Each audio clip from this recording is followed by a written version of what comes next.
Practice set 4 इसे देख लेते हैं।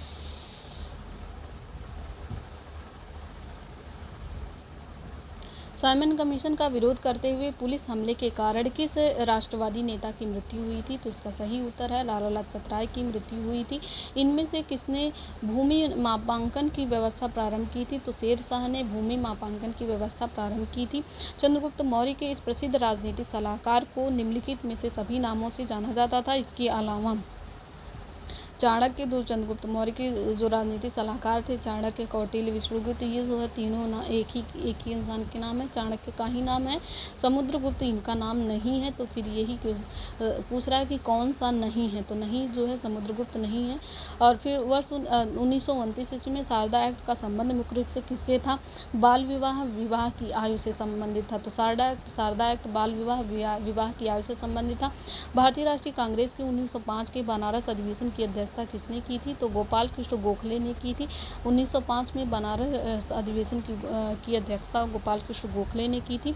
स्वतंत्र भारत में उत्तर प्रदेश राज्य के प्रथम विधानसभा अध्यक्ष कौन थे? तो पुरुषोत्तम दास टंडन थे। तो उत्तर प्रदेश के प्रथम विधानसभा अध्यक्ष कौन थे? पुरुषोत्तम दास टंडन थे। राष्ट्रपति पर महाभियोग चलाने की प्रक्रिया का वर्णन किस अनुच्छेद में? अनुच्छेद 61 में, अनुच्छेद 61 में, 61 में है। राष्ट्रपति पर महाभियोग चलाने की प्रक्रिया का वर्णन है। भारतीय संविधान में किस प्रकार की शासन प्रणाली को अपनाया गया है? तो संसदीय शासन प्रणाली को अपनाया गया है। संसदीय शासन प्रणाली को अपनाया गया है। भारत का एक राज्य जहां सिविल कोड का प्रावधान है, तो इसका सही उत्तर है गोवा। भारत का एक राज्य जहां सामान्य सिविल कोड का प्रावधान है, इसका सही उत्तर है गोवा। मौलिक अधिकारों को लागू करने के लिए संविधान ने किसी विशेष उत्तरदायित्व सौंपा है? तो फिर ये है उच्चतम न्यायालय। तो मौलिक अधिकारों को लागू करने के लिए सबसे इम्पोर्टेंट उत्तरदायित्व, सबसे मेन विशेष उत्तरदायित्व उच्चतम न्यायालय का है। दक्षिण अमेरिका महाद्वीप की सबसे ऊंची चोटी कौन सी है? तो अकांकागुआ पर्वत है। अकांकागुआ पर्वत की सबसे ऊंची चोटी है दक्षिण अमेरिका महाद्वीप की। फिर उसके बाद यहाँ देख लेते हैं, सूची को मिलान करना है। तंजानिया की राजधानी डोडोमा है। केन्या की राजधानी नैरोबी है। नामीबिया की राजधानी विंडहोक है। और मोरक्को की राजधानी रबात है। मोरक्को की राजधानी जो है रबात है। तंजानिया की डोडोमा है। केन्या का नैरोबी है। और नामीबिया का विंडहोक है।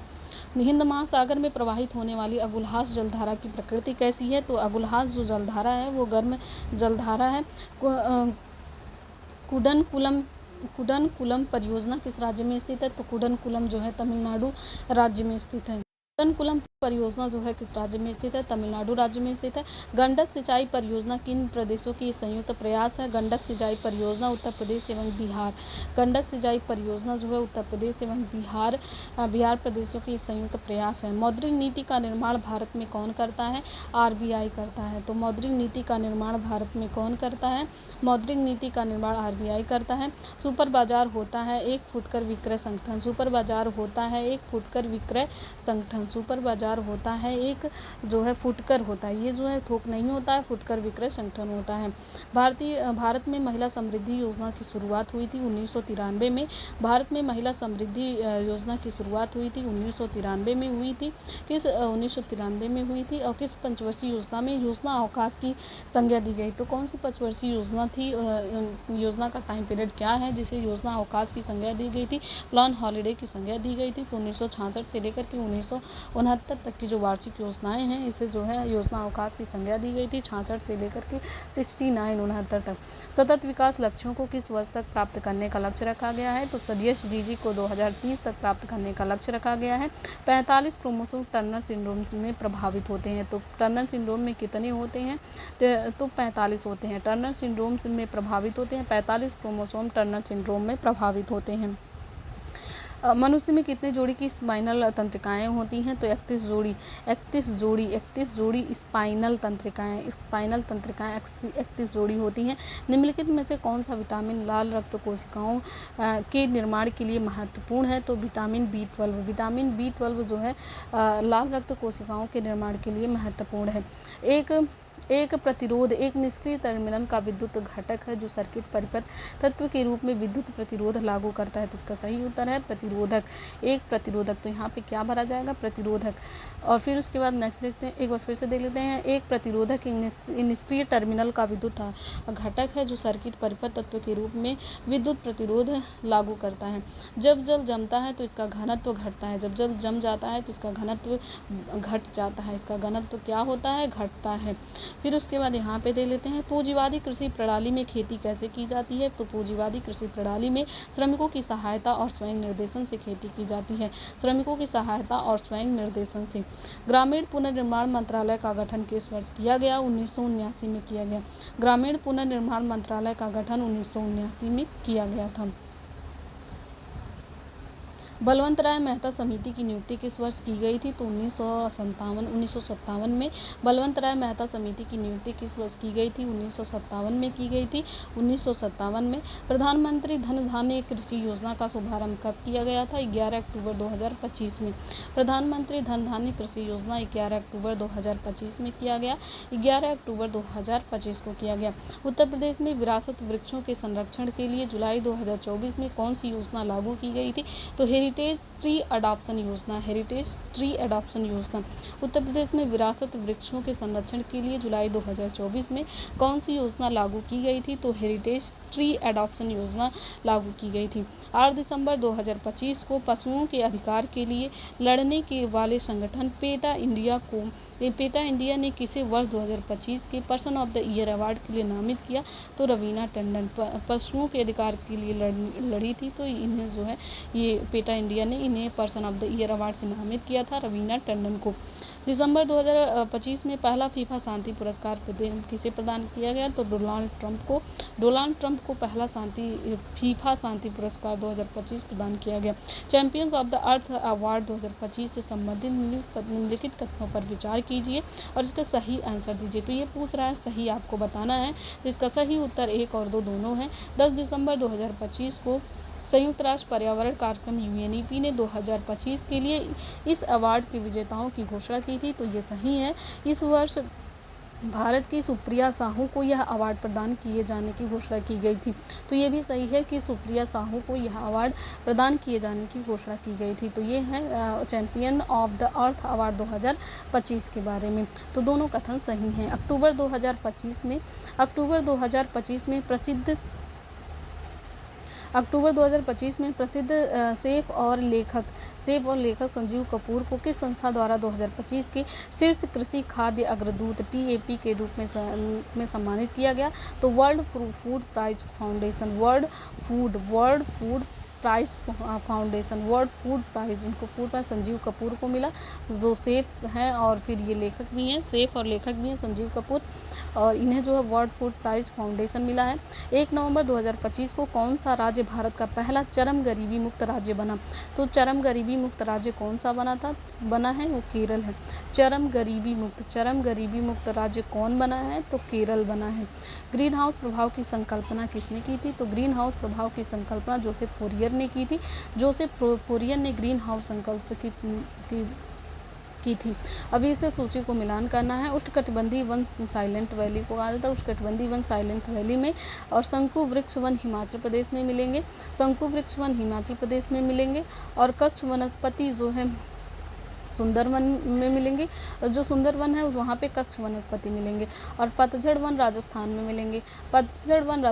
मिलेंगे, और कच्छ वन जो है सुंदरवन में मिलेंगे, शंकु वृक्ष हिमाचल प्रदेश में मिलेंगे, और उष्णकटिबंधीय वन साइलेंट वैली में मिलेंगे। वायुमंडल में उपस्थित ओजोन द्वारा निम्नलिखित विकिरण अवशोषित किया जाता है। तो ओजोन जो परत होती है वो पराबैंगनी किरण को अवशोषित करती है, तो पराबैंगनी विकिरण को अवशोषित किया जाता है। पर्यावरण के संरक्षण एवं संरक्षण हेतु पर्यावरण संरक्षण अधिनियम भारत सरकार द्वारा कब पारित किया गया था? तो 1986 में। पर्यावरण संरक्षण अधिनियम 1986 में निम्नलिखित युग्मों को बताना है कि कौन सा युग्म सही सुमेलित है, कितने युग्म सही सुमेलित है। तो इसका सही उत्तर होगा 3। फिर उसके बाद नेक्स्ट देखते हैं, पारिस्थितिकी नीति से आला की संकल्पना का प्रतिपादन किसने किया था। तो ग्रीनल ने किया था। पारिस्थितिकी नीति से आला की संकल्पना का प्रतिपादन ग्रीनल ने किया था। निम्नलिखित में से किस देश को दुनिया में कार्बन निगेटिव देश के रूप में माना जाता है। तो भूटान को कार्बन निगेटिव देश के रूप में जाना जाता है। निम्नलिखित में से कौन स्ववासन संरक्षण रणनीति का उदाहरण नहीं है। तो वनस्पति बाग जो है स्ववासन संरक्षण रणनीति का उदाहरण नहीं है। पारिस्थितिकी संक्रमण अवधारणा का सर्वप्रथम प्रयोग किसने किया था, किसके द्वारा किया गया, बेनेट के द्वारा किया गया। पारिस्थितिकी संक्रमण अवधारणा का सर्वप्रथम प्रयोग बेनेट के द्वारा किया गया। वन अनुसंधान संस्थान स्थित है देहरादून में। वन अनुसंधान संस्थान स्थित है देहरादून में स्थित है। दिया गया ग्राफ 10 शहरों ABCDEFGHIJK में 3 दूर संचार सेवाओं अल्फा, बीटा और गामा के उपयोगकर्ताओं की संख्या दर्शाता है। तो यहाँ पे है संख्या जो हजारों में है, अल्फा, बीटा, गामा है और ये संख्या दी हुई है। और ये जो ग्राफ बना हुआ है इसी से रिलेटेड क्वेश्चन है और इसे सॉल्व करने पर ये आंसर आएंगे। इसे हम देख लेते हैं। सभी 10 शहरों में मिलाकर अल्फा, गामा के उपयोगकर्ताओं की औसत संख्या कितनी होगी। तो इसका सही उत्तर आएगा 547.5। शहर बी में एक साथ अल्फा, बीटा और गामा के उपयोगकर्ताओं की कुल संख्या शहर एच के साथ अल्फा, बीटा, गामा के उपयोगकर्ताओं की कुल संख्या की तुलना में लगभग कितने प्रतिशत कम है। तो इसका सही उत्तर आएगा 21.0%।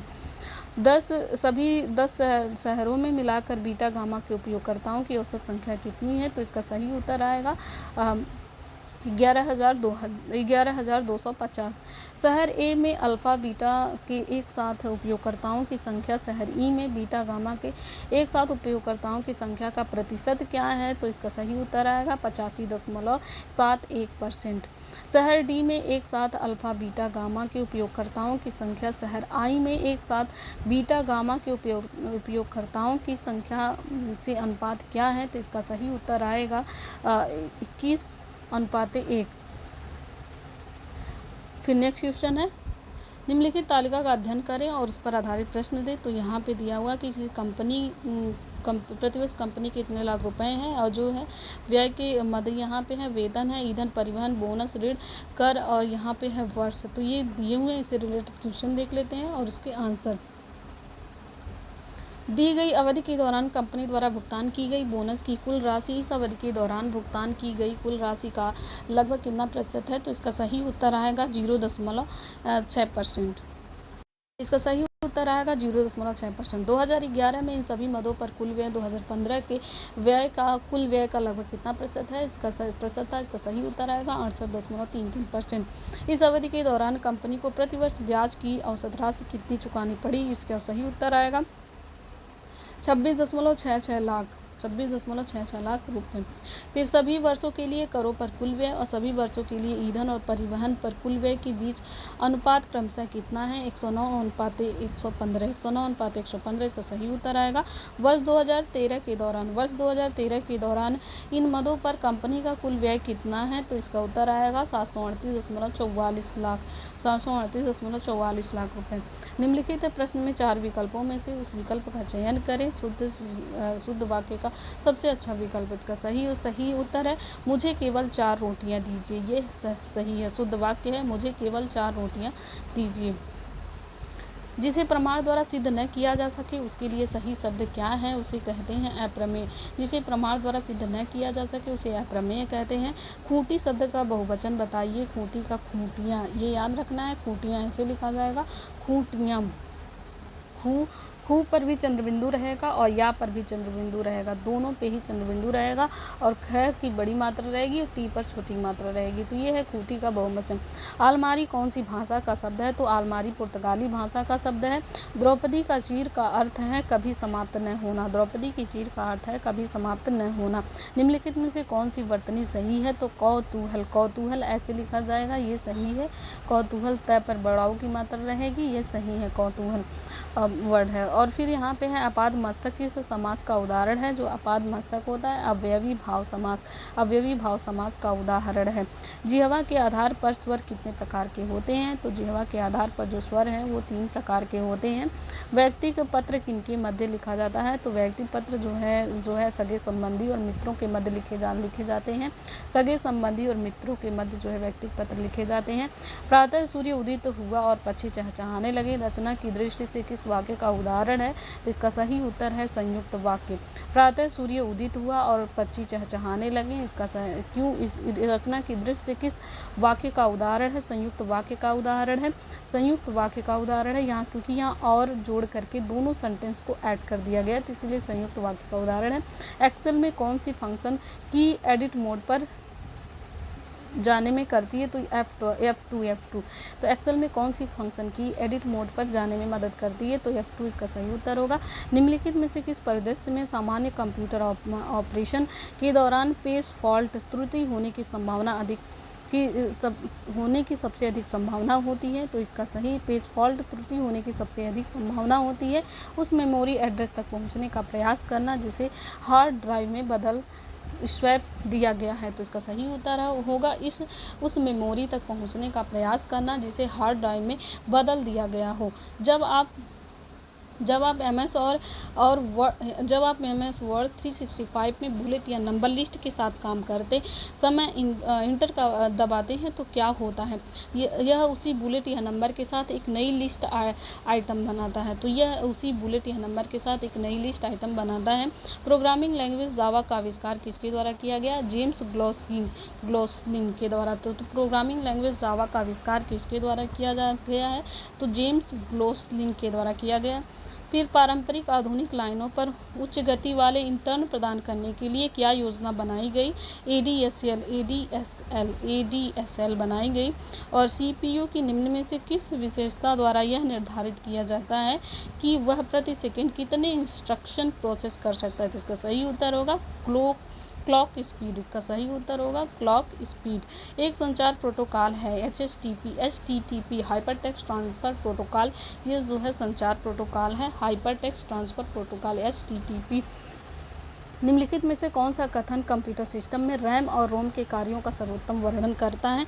तो जो रोम होता है इसका उपयोग सिस्टम फर्मवेयर को संग्रहित करने के लिए किया जाता है, जबकि रैम एक्टिव प्रोसेस के लिए अन्य अस्थायी डाटा संग्रहित करता है। तो जो रैम है वो अस्थायी डाटा संग्रहित करता है और जो रोम है वो फर्मवेयर को संग्रहित करता है अस्थायी रूप से। जो रोम है वो फर्मवेयर को संग्रहित करता है, जो रैम है एक्टिव प्रोसेस में अस्थायी। तो ये याद रखना है, रैम जो है अस्थायी डाटा को संग्रहित करता है।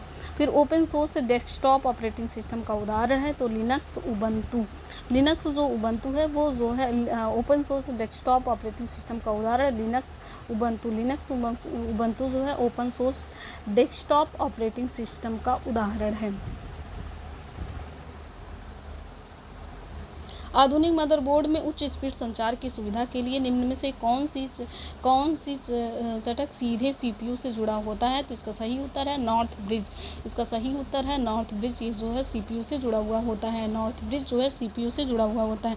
निम्नलिखित में से कौन सा दुर्घटनावश या इरादतन रूप से डेटा के अनधिकृत व्यक्तियों के समक्ष प्रकटीकरण या अनधिकृत संशोधन या नष्ट किए जाने से संरक्षण को संदर्भित करता है? तो इसका सही उत्तर है डाटा सुरक्षा, डाटा सिक्योरिटी।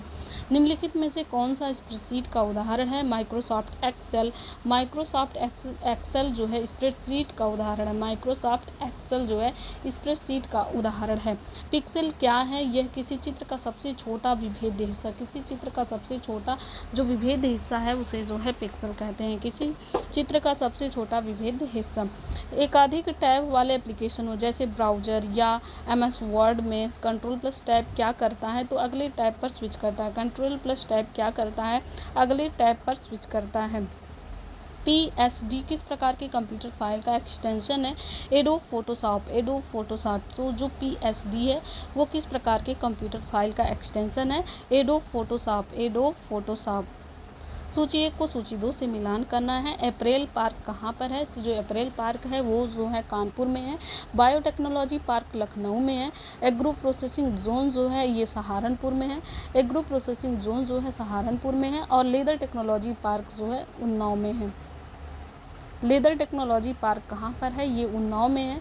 और अप्रैल पार्क यहाँ कहाँ पर है, अप्रैल पार्क जो है कानपुर में है। और बायोटेक्नोलॉजी पार्क लखनऊ में है। एग्रो प्रोसेसिंग जोन जो है सहारनपुर में है। और लेदर टेक्नोलॉजी पार्क उन्नाव में है। निम्नलिखित में से कौन सी परियोजना उत्तर प्रदेश में पेयजल परियोजना है, तो इसका सही उत्तर है गोकुल बैराज परियोजना एक पेयजल परियोजना है। गोकुल बैराज परियोजना एक पेयजल परियोजना है। निम्नलिखित में से कौन बनारस घराने से संबंधित है, तो मोतीबाई बनारस घराने से संबंधित है। मोतीबाई, सिद्धेश्वरी देवी और असूलन बाई, ये जो है बनारस घराने से संबंधित है। बेगम अख्तर बनारस घराने से नहीं संबंधित हैं। तो बनारस घराने से कौन संबंधित है, मोतीबाई, सिद्धेश्वरी देवी और असूलन बाई। महर्षि वाल्मीकि आश्रम स्थापित है बिठूर में स्थापित है। महर्षि वाल्मीकि आश्रम बिठूर में स्थापित है। उत्तर प्रदेश में सर्वाधिक क्षेत्रफल वाली आम की प्रजाति कौन सी है, तो दशहरी सबसे ज़्यादा क्षेत्रफल वाली आम की प्रजाति है। निम्नलिखित में से कौन सा सुमेलित नहीं है, तो इसका सही उत्तर होगा यूरेनियम। यूरेनियम झांसी में नहीं बल्कि ललितपुर में मिलता है। यूरेनियम झांसी में नहीं बल्कि ललितपुर में मिलता है। कोयला सोनभद्र में है, ये सही है। बलुआ पत्थर मिर्जापुर में है, ये भी सही है। सिलिका बालू प्रयागराज में, ये भी सही है। लेकिन यूरेनियम जो है ललितपुर में मिलता है, झांसी में नहीं।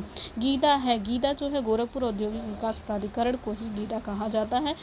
जी से गोरखपुर, आई से इंडस्ट्री, डी से डेवलपमेंट और ए से अथॉरिटी, तो गोरखपुर औद्योगिक विकास प्राधिकरण गीडा। यमुना एक्सप्रेस वे है, ये ग्रेटर नोएडा से आगरा तक है। तो यमुना एक्सप्रेस वे कहाँ से कहाँ तक है, ग्रेटर नोएडा से आगरा तक है। उत्तर प्रदेश का निम्नलिखित में से कौन सा जिला क्षेत्रफल की दृष्टि से सबसे छोटा है, तो हापुड़ सबसे छोटा है। हापुड़ सबसे छोटा है। और यहाँ एक बार और देख लेते हैं, Yamuna express way greater Noida से आगरा तक है। महाकुंभ मेला प्रायः कितने वर्ष पर आयोजित किया जाता है, तो जो महाकुंभ है वो 12 वर्ष पर आयोजित किया जाता है। उत्तर प्रदेश में सर्वाधिक साक्षरता वाला जनपद कौन सा है, तो कानपुर नगर सर्वाधिक साक्षरता वाला जनपद है। कानपुर नगर सर्वाधिक साक्षरता वाला जनपद है। देवी पाटन मेला कहाँ पर लगता है, देवी पाटन मेला बलरामपुर में लगता है। काम्पील का मेला फर्रुखाबाद में लगता है। बटेश्वर मेला आगरा में लगता है। ददरी मेला बलिया में लगता है। देवी पाटन बलरामपुर में लगता है। काम्पील फर्रुखाबाद में, बटेश्वर मेला आगरा में लगता है और ददरी मेला बलिया में लगता है। उत्तर प्रदेश विधान परिषद की संपूर्ण सदस्य संख्या कितनी है, तो 100 है। उत्तर प्रदेश में विधान परिषद की संपूर्ण सदस्य संख्या कितनी है, 100 है। निम्नलिखित में से कौन सा उत्तर प्रदेश का लोक नृत्य नहीं है, तो चरकुला, कर्मा, दादरा ये उत्तर प्रदेश का है। लेकिन जो मुरिया है वो उत्तर प्रदेश का लोक नृत्य नहीं है। मुरिया जो है वो उत्तर प्रदेश का लोक नृत्य नहीं है, ये जो है नहीं है। उत्तर प्रदेश में एक बब्बर शेर सफारी स्थापित किया गया है, तो ये है इटावा में। उत्तर प्रदेश में एक बब्बर शेर सफारी स्थापित किया गया है, तो ये है इटावा में। इसका सही उत्तर होगा इटावा, बब्बर शेर सफारी इटावा में। सूची को सूचीदेव से मिलान करना है। काला नमक चावल सिद्धार्थनगर में, देसी घी औरैया में, आंवला प्रतापगढ़ में, केला फाइबर कुशीनगर में। केला फाइबर कुशीनगर में, काला नमक चावल सिद्धार्थनगर में, देसी घी औरैया में, आंवला जो है प्रतापगढ़ में और केला फाइबर कुशीनगर में। उत्तर प्रदेश का एकमात्र मुक्त विश्वविद्यालय कौन सा है, तो राजर्षि टंडन मुक्त विश्वविद्यालय।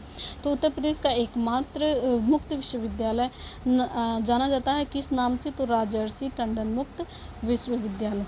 पार्वती अर्गा पक्षी अभ्यारण्य कहाँ स्थित है, जिसे इको सेंसिटिव जोन या EEZ में घोषित किया गया है। तो पार्वती अर्गा जो पक्षी अभ्यारण्य है वो गोंडा में है। पार्वती अर्गा जो पक्षी अभ्यारण्य है वो जो है गोंडा में है। यूनेस्को ने लखनऊ को किस श्रेणी में क्रिएटिव सिटीज़ नेटवर्क UCCN का हिस्सा माना है, तो सिटी ऑफ गैस्ट्रोनॉमी जो है लखनऊ में है। सिटी ऑफ गैस्ट्रोनॉमी लखनऊ में है। इसे क्रिएटिव सिटीज़ नेटवर्क UCCN का हिस्सा बनाया है। उत्तर प्रदेश ग्रामीण बैंक UPGB ने किसानों के लिए किस सुविधा को पूरी तरह से डिजिटल बनाने की घोषणा की है, तो इसका सही उत्तर है किसान क्रेडिट कार्ड KCC। एक बार फिर से देख लेते हैं। उत्तर प्रदेश ग्रामीण बैंक UPGB, उत्तर प्रदेश ग्रामीण बैंक ने किसानों के लिए किस सुविधा को पूरी तरह से डिजिटल बनाने की घोषणा की है, तो किसान क्रेडिट कार्ड को डिजिटल बनाने की घोषणा की है। तो ये 100 क्वेश्चन जो है कंप्लीट हुए।